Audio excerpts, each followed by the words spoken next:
Hey, I'm back with another one from your boy Louis C.K. I think right here he's talking about 9/11 deniers. Oh man, let's see. Some people think it's real, some people think it's not. I know the truth though. Let's go. Breakfast the other day, and we're listening to NPR. We always listen to NPR because we're better than you. and so we're listening to NPR at breakfast the other morning, and there's this one story where they kept using this phrase. They kept saying 9/11 deniers. They kept saying that. 9/11 deniers. And my daughter was like, what is that? And I said, well, it's a group of people that think September 11th was a conspiracy. And she said, oh, I thought they were saying 9/11 deniers.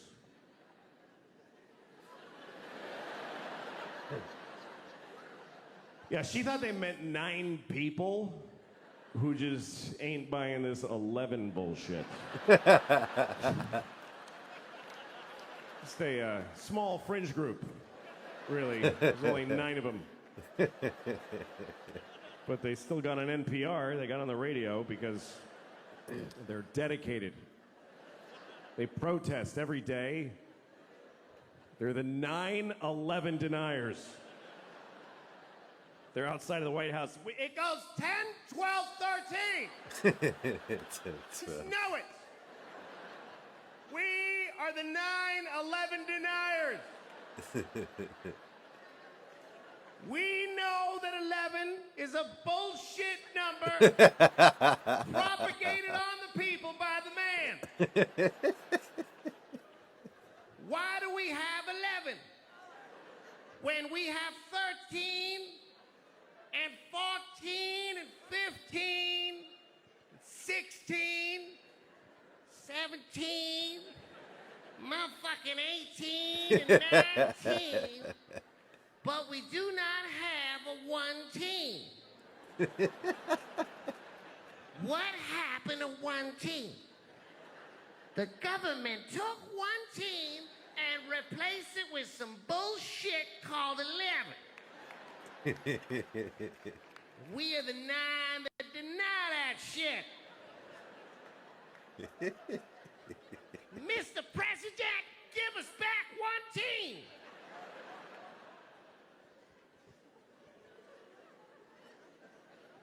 I don't mean to offend any Chinese people with the stereotype, but... That's right, I'm Chinese, motherfuckers. I lived in Shanghai. I'm Chineser than a motherfucker. I'm a chopsticks and whatnot. Ha! All right. I'm sorry. Here's the thing. Stereotypes are harmful. That's the truth. But the voices are funny. I don't know how to reconcile those two facts. I enjoy doing the voices, but they're offensive. So I do them at home. I used to do them for my kids when they were little. They liked them. They didn't know it was a race thing. They just enjoyed, Daddy, do the friendly man. You want me to be the friendly man, little girl? We love the friendly man. He loves little white girls, too. Let's have some scrambled eggs.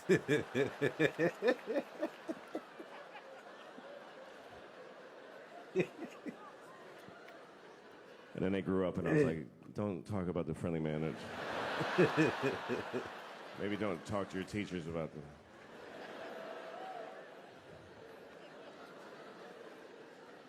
My kids go to public school in New York City, and all right, send your kids there then. Teach them that's what life is like. The teachers amaze me because I don't know. This is the worst. Here's the worst thing about this country to me is that there's no more noble profession than to be a public school teacher. It's easily. Please don't. You're not gonna like it. You're not gonna like where it's going. I don't recommend clapping at anything. You'll regret it at the end of the thing. In a democracy, there's no more noble contribution you can make than to teach in a public school. And in this country, the people that do that, they're fucking losers. They're just rock bottom fucking losers.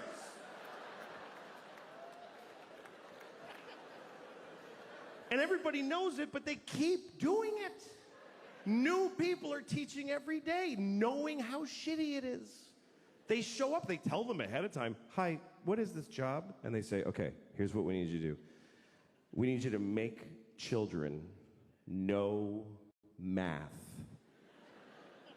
Wow. Do they want to know math? No, they don't want to know it. You need to make them know it against their will while they're exploding sexually and Who are these children? Just whatever kids live near the building.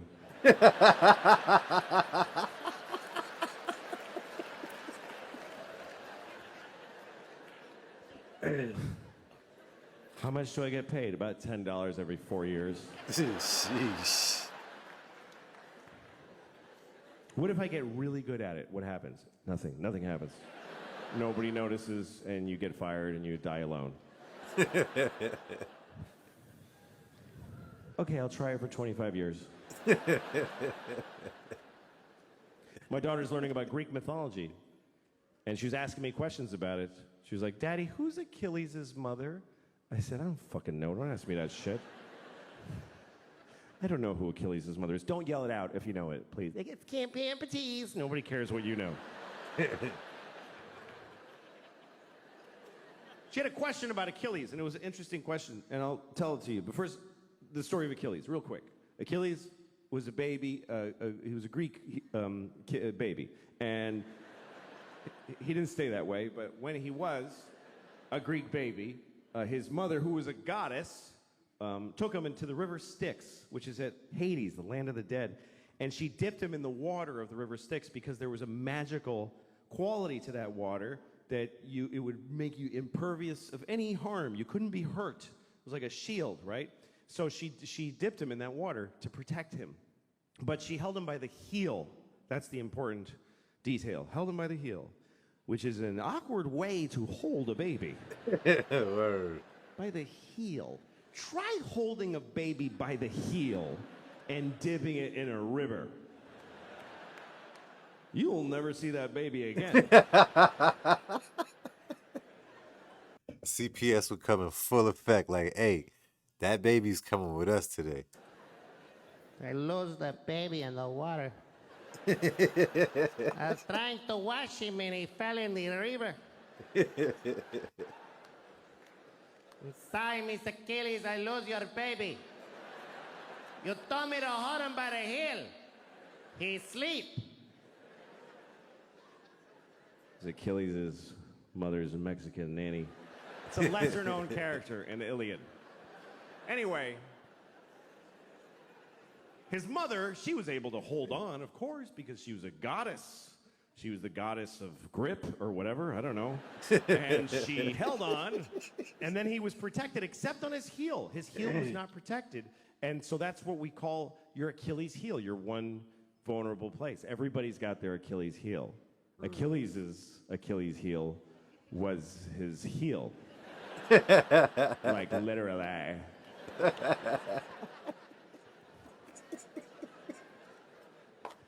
Anyway, so my daughter, here was her question.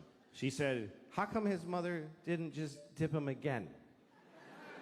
She could have just dipped him one more time with the other leg in there. Because she's just like, you're like a sign that says one dip per goddess. Did you ever color an Easter egg? It's not that complicated. You dip it, and then you hold it differently and dip it again. Smart kid. I was proud of her.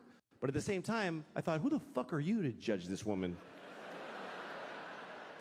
It bothered me.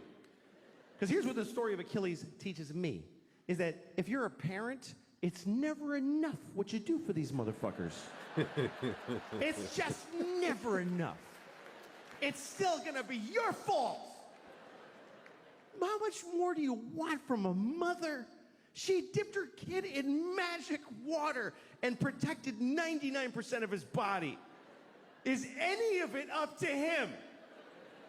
He could have just wore a big shoe and be careful. But he goes out in sandals, fucking flip-flops. and a sword and fights the whole planet. I'm Achilles because my mother dipped me. Finally, somebody got him in the heel, and he's like, Mom!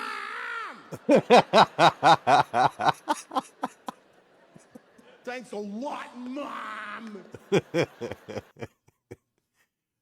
If you like what you saw, definitely make sure you hit that subscribe. Definitely like this video and hit the share. Louis C.K., make sure you go ahead and follow him. He's super dope comedian, all right? Later.